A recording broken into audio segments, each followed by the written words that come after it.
let's look at comprehension paper 2. This is called The Garden Part 2.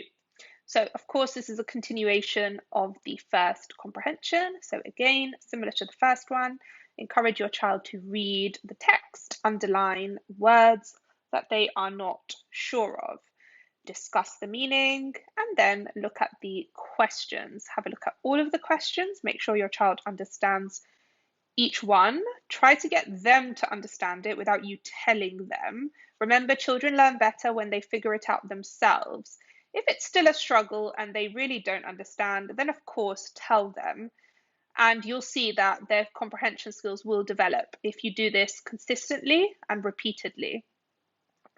Okay, let's have a look at the questions. How did Tom open the envelope? They just need to go and look at the text for that answer. And they need to find the adverb that tells them how he opened the envelope. Why do you think Sarah felt as though she were holding her breath?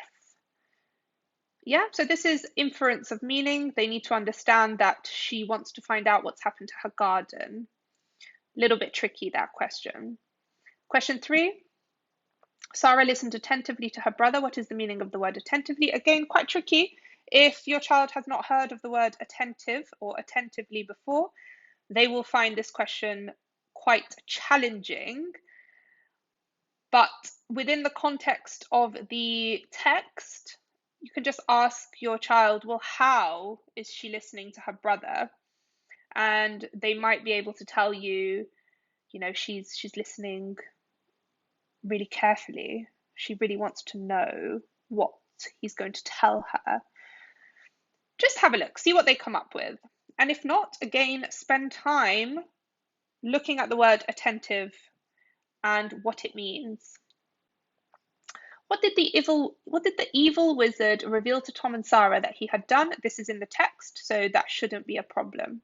Write the 2 adjectives that describe how Sarah felt after she had listened to her brother reading out the letter. Now, these are adjectives that they have to find in the text. So when I've done this previously with other students, they tend to want to give me their own adjectives, but it has to be the adjectives in the text.